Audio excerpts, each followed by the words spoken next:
জয় বাংলা বন্ধুরা, আমি সাইন বলছি হাওড়া সিটি থেকে। আজকের বিষয় হলো আমাদের ভগবান না, সরি ভুল বললাম, আমাদের না, কিছু লোকের যারা ভগবান বানিয়েছিল অভিজিৎ গঙ্গোপাধ্যায়কে, তাকে নিয়ে। আমি এর আগে একটা ভিডিওতে বলেছিলাম যে তমলুকে বাঁধ ভেঙে গিয়েছে, সেখানে দেখা যাক যে অভিজিৎ বাবু কখন যায়। আচ্ছা, অভিজিৎ বাবু তো তাকে খুঁজে পাওয়া গেল না। আর শফিকুল্লাহ, আমি এটা অ্যাকচুয়ালি শফিকুল্লাহর জন্য ভিডিওটা তৈরি করছি। আমি শফিকুল্লাহকে চ্যালেঞ্জ করেছিলাম যে দেখা যাক আমাদের অভিজিৎ বাবু কবে তমলুকে যায়। কিন্তু দেবাংশু চলে গিয়েছে।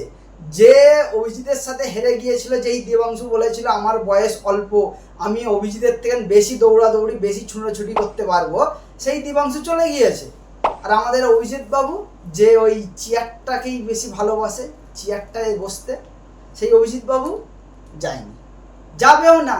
এটা সবাই জানতো। তমলুকবাসী যে এত বড় একটা ভুল করেছে, এটা তার প্রথম প্রমাণ। এটা মাত্র 100 দিনের মধ্যেই প্রমাণটা পেয়ে গেল তমলুকবাসী।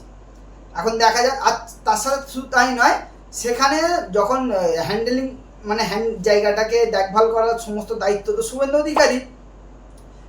অধিকারী আবার কি বলছে যে কোনো টাকা আসবে না, 2026-এর পর তারপরে আসবে। আচ্ছা, আমি শুভেন্দু বাবু আপনাকে বলতে চাই, আপনি এত কনফিডেন্ট 2026-এ আপনি জিতে যাবেন? আপনার তো চলাফেরা ভাঙভঙ্গিমা সবই আমরা বুঝি।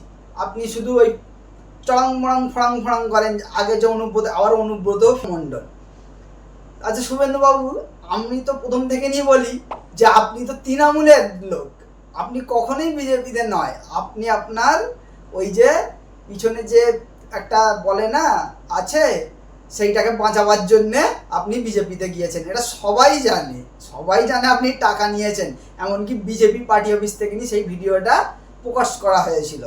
তা আপনি এখন পিঠ বাঁচাবেন বলে জেলের বন্দির ভয়ে বিজেপিতে গিয়েছেন, এটা সবাই জানে। আর ব্যক্তিগত এটা আমার প্রেডিকশন। আমি যেটা মনে করেছি যে আপনি এখনও তৃণমূলের, আপনি তৃণমূলের হয়েই কাজ করছেন।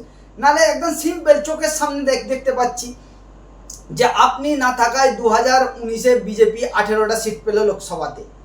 আপনি 2021-এ যোগ দিলেন। আপনি 2021-এ যোগ দেওয়ার পরে 2024-এ বিজেপি 18 থেকে কমে 12 হয়ে গেল। এটা কোথাকার লজিক ভাই? আপনি যে তৃণমূলের নয়, সেটা কে বিশ্বাস করবে যে আপনি তৃণমূলের নয়? হ্যাঁ, ওই যে ভক্তরা, যারা ভক্তমু করছে আপনার, তারা বিশ্বাস করবে না। আম পাবলিক সবাই বুঝে গিয়েছে আপনি তৃণমূলের হয়েই কাজ করছেন। ওই জন্য দিলীপ ঘোষকে সাইড করে দিয়েছেন। আচ্ছা যাই হোক, আমি সে কথাই যাচ্ছি না। এখন আমি শুভেন্দু বাবু আর এই আমাদের অভিজিৎ বাবুকে নিয়ে যেটা বলার কথা ছিল, শফিকুল্লাহ, মেন আমার উদ্দেশ্য শফিকুল্লাহ একটা ভিডিও হোক একটা ভিডিও। এ কোথায় গিয়েছে, কে কোথায় গেছে, আপনি পাকিস্তান, শফিকুল্লাহ পাকিস্তান মনে পড়ে, বাংলাদেশ মনে পড়ে।